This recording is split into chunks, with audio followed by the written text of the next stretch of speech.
और bumper voting Madhya Pradesh में देखने को मिली है। और बम्पर वोटिंग का क्या अर्थ निकाला जा रहा है और किसकी ओर संकेत करते नजर आए हैं वोटर्स, इसको लेकर महत्वपूर्ण आंकड़े सामने आ चुके हैं। मुरैना जिले को लेकर जो 5 बजे के आंकड़े हैं उस हिसाब से मतदान करीब 66.61% मतदान हुआ है। और जो आंकड़े बन रहे हैं उस हिसाब से कांग्रेस करीब 5 सीटों पर भारी नजर आ रही है, एक सीट पर भारतीय जनता पार्टी, जिसका से 2018 में भी मुरैना की सभी 6 सीटों पर कांग्रेस ने जीत हासिल की थी, लेकिन इस बार एक सीट का नुकसान हो सकता है जो अनुमान है।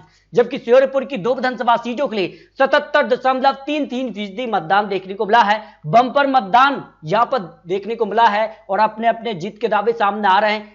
यहां पर जिस कार के चुनावी विश्लेषण है, श्योपुर की एक सीट पर कांग्रेस तो एक सीट पर भारतीय जनता पार्टी का पलड़ा भारी हो सकता है।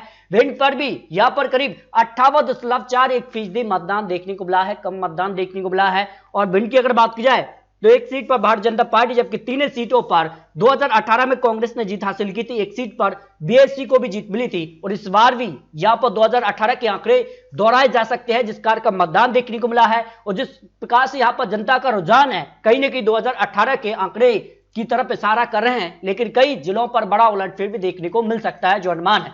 ग्वालियर की 6 विधानसभा सीटों के लिए करीब 61.64% मतदान देखने को मिला है। और ग्वालियर की अगर बात की जाए तो 2018 में एक सीट पर भारतीय जनता पार्टी, जबकि 5 सीटों पर कांग्रेस ने जीत हासिल की थी। और वो यहां पर जो आंकड़े हैं वो दोहरा सकती है जनता, जिस कार के आंकड़े सामने आ रहे हैं। दतिया की 3 विधानसभा सीट के लिए करीब 69.66% मतदान देखने को मिला है। और 2 सीटों पर कांग्रेस तो एक सीट पर भारतीय जनता पार्टी का पलड़ा यहां पर भारी हो सकता है। यहां पर 2018 में भी यहां पर 2 सीट पर कांग्रेस ने एक सीट पर भारतीय जनता पार्टी ने जीत हासिल की थी। शिवपुरी की अगर बात की जाए तो 5 सीटों के लिए अगर बात की जाए तो करीब 71.46% मतदान देखने को मिला है। 5 बजे के जो आंकड़े हैं उस हिसाब से अगर बात की जाए तो 3 सीटों पर कांग्रेस और 2 सीटों पर भारतीय जनता पार्टी का यहां पर पलड़ा भारी नजर आ रहा है जो अनुमान दिखाई दे रहा है। गुना की 4 विधानसभा सीटों की बात की जाए तो करीब 75.71% यहां मतदान देखने को मिला है। और 2 सीटों पर कांग्रेस तो 2 सीटों पर भारतीय जनता पार्टी का पलड़ा यहां पर भारी नजर आ रहा है। अगर बात की जाए 2018 में एक सीट पर भारतीय जनता पार्टी और 3 सीटों पर कांग्रेस ने जीत हासिल की थी, लेकिन इस बार 2-2 सीटों पर कांटे की टक्कर देखने को मिल सकती है।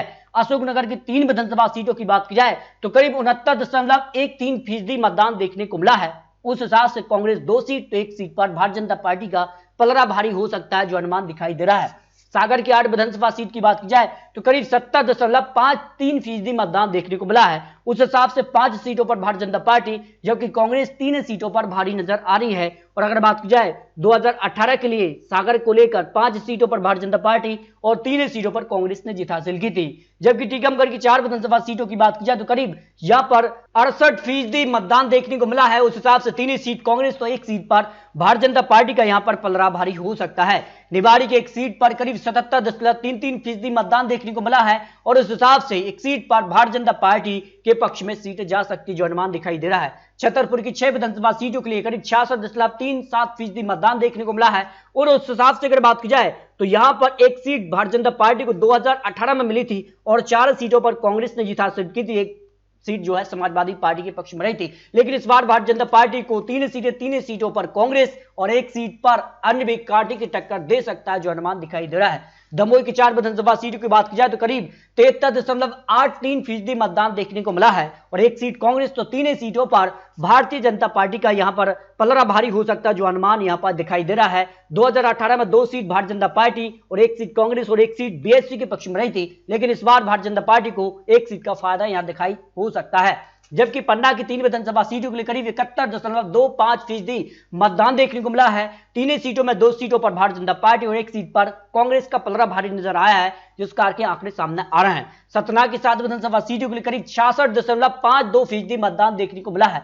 और उस हिसाब से 5 सीटों पर भारतीय जनता पार्टी, जबकि कांग्रेस 2 सीटों पर भारी नजर आई है जो अनुमान दिखाया गया है। जबकि रीवा में भी इस बार बम्पर वोटिंग देखने को मिली है। उस हिसाब से 2 सीट कांग्रेस तो 5 सीटों पर भारतीय जनता पार्टी और एक सीट अन्य के खाते में भी जाने की संभावना दिखाई दे रही है। जबकि सीधी की 4 विधानसभा सीटों की बात की जाए तो करीब 64.54% मतदान देखने को मिला है। और उस हिसाब से आंकड़ों की बात की जाए तो 2 सीटों पर कांग्रेस और 2 सीटों पर भारतीय जनता पार्टी का पलड़ा भारी नजर आ रहा है। सिंगरौली की 3 विधानसभा सीटों के लिए बात की जाए तो करीब 2.0% मतदान देखने को मिला है। एक सीट कांग्रेस तो 2 सीटों पर भारतीय जनता पार्टी का पलड़ा यहां पर भारी हो सकता है। शहडोल की 3 विधानसभा सीटों के लिए करीब 75.03% मतदान देखने को मिला है और उस हिसाब से तीनों सीटों पर भारतीय जनता पार्टी यहां पर कमल खिला सकती है। 2018 में भी तीनों सीटों पर भारतीय जनता पार्टी ने जीत हासिल की थी और इस हिसाब से अगर बात की जाए अनूपपुर की 3 विधानसभा सीटों के लिए करीब 76.06% मतदान देखने को मिला है। एक सीट भारतीय जनता पार्टी जबकि 2 सीटों पर कांग्रेस का पलड़ा भारी नजर आ रहा है। उमरिया की 2 विधानसभा सीटों के लिए करीब 74.22% मतदान देखने को मिला है और उस हिसाब से एक सीट कांग्रेस तो एक सीट पर भारतीय जनता पार्टी का पलड़ा भारी हो सकता है। मंडला की एक सीट पर भारतीय जनता पार्टी 2 सीटों पर कांग्रेस ने जीत हासिल की थी। बालाघाट की 6 विधानसभा सीटों में करीब 80.54% मतदान देखने को मिला है।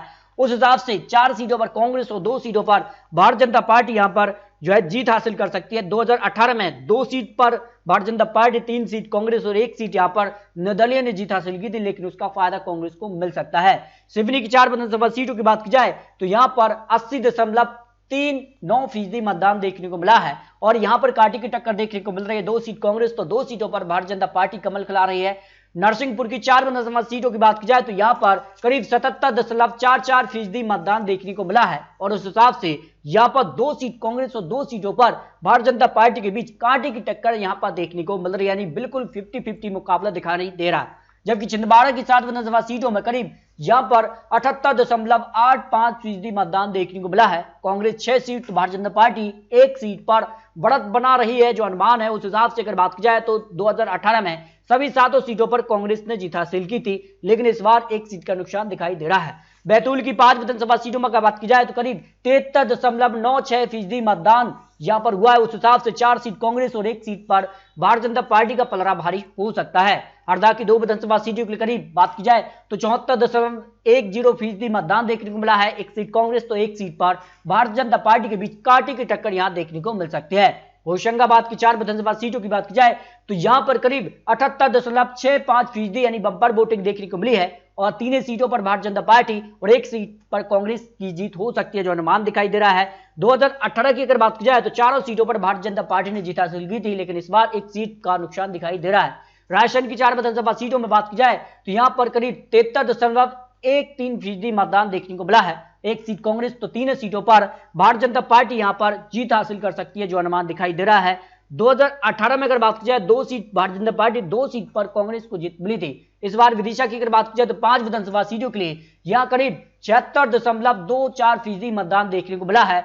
3 सीटों पर भारतीय जनता पार्टी जबकि 2 सीटों पर कांग्रेस का पलड़ा भारी हो सकता है, जो अनुमान दिखाई दे रहा है। भोपाल की 7 विधानसभा सीटों की बात की जाए तो यहां पर करीब 59.19% मतदान देखने को मिला है और उस हिसाब से 3 सीटों पर कांग्रेस और 4 सीटों पर भारतीय जनता पार्टी का पलड़ा भारी नजर आ रहा है। और अगर बात की जाए भोपाल के अलावा सीहोर की 4 विधानसभा सीटों के लिए करीब 71.57% मतदान देखने को मिला है। 2018 में सीहोर की अगर बात की जाए तो यहां पर 4 सीटों पर भारतीय जनता पार्टी ने जीत हासिल की थी, लेकिन इस बार 3 सीट जा सकती है। 1 सीट पर कांग्रेस को फायदा मिल सकता है। अगर मालवा की 2 विधानसभा सीटों के लिए 82% मतदान देखने को मिला है और 1 सीट कांग्रेस तो 1 सीट भारतीय जनता पार्टी के पक्ष में जाने का अनुमान दिखाई दे रहा है। शाजापुर की 3 विधानसभा सीटों के लिए करीब 80.95% मतदान देखने को मिला है। 1 सीट भारतीय जनता पार्टी तो 2 सीटों पर कांग्रेस को जीत की संभावना दिखाई दे रही है। देवास की 5 विधानसभा सीटों के लिए बात की जाए तो करीब 76.42% मतदान हुआ है। उस हिसाब से अगर बात की जाए तो यहां 3 सीट कांग्रेस और 2 सीटों पर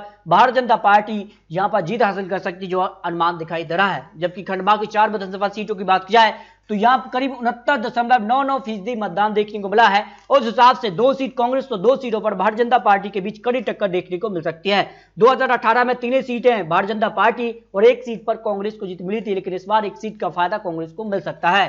बुरहानपुर की 2 सीटों की बात की जाए तो करीब 72.64% मतदान देखने को मिला है। 1 सीट कांग्रेस तो 1 सीट पर भारतीय जनता पार्टी के बीच कड़ी टक्कर देखने को मिली है। इस हिसाब से खरगोन की 6 विधानसभा सीटों की बात किया है 76.04% मतदान हुआ है। उस हिसाब से 1 सीट कांग्रेस, 4 सीटों पर भारतीय जनता पार्टी और 1 सीट पर अन्य के बीच कांटे की टक्कर देखने को मिल सकती है। बरमानी की 4 विधानसभा सीटों के लिए 71.41% मतदान देखने को मिला है।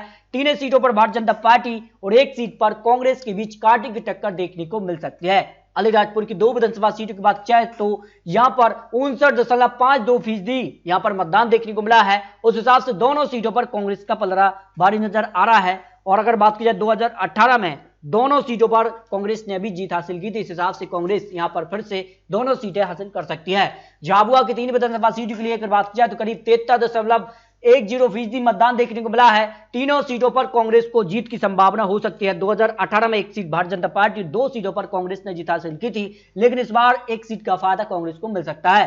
धार की 7 विधानसभा सीटों की बात की जाए तो यहां पर करीब 72.48% मतदान देखने को मिला है। 6 सीटों पर कांग्रेस तो एक सीट पर भारतीय जनता पार्टी को जीत की संभावना हो सकती है। अगर बात की जाए 2018 में यहां पर एक सीट पर भारतीय जनता पार्टी ने जीत हासिल की, जबकि कांग्रेस ने 6 सीटें यहां पर जीती थी। वो 6 सीटें फिर से कांग्रेस जीत हासिल कर सकती है। इंदौर की 9 विधानसभा सीटों की बात की जाए तो करीब 65.38% मतदान देखने को मिला है। उस हिसाब से 2018 में इंदौर को लेकर जो आंकड़े थे उसमें 5 सीटों पर भारतीय जनता पार्टी और 4 सीटों पर कांग्रेस ने जीत हासिल की थी, लेकिन इस बार एक सीट का फायदा भारतीय जनता पार्टी को इंदौर में मिल सकता है, जिस कार के आंकड़े यहां पर सामने आ रहे हैं। 3 सीट कांग्रेस और 6 सीटों पर भारतीय जनता पार्टी को जीत की संभावना दिखाई दे रही है। उज्जैन की 7 विधानसभा सीटों की बात की जाए तो करीब 73.37% मतदान देखने को मिला है। उस हिसाब से 3 सीट कांग्रेस तो 4 सीटों पर भारतीय जनता पार्टी जीत हासिल कर सकती है। और अगर बात की जाए 2018 में 3 सीटों पर भारतीय जनता पार्टी को 4 सीट कांग्रेस को मिली थी, लेकिन इस बार एक सीट का फायदा भारतीय जनता पार्टी को उज्जैन में मिल सकता है। रतलाम की 5 विधानसभा सीटों में बात की जाए तो करीब 80.02% मतदान देखने को मिला है। 3 सीटों पर कांग्रेस तो 2 सीटों पर भारतीय जनता पार्टी के बीच कांटे की टक्कर देखने को मिल सकती है।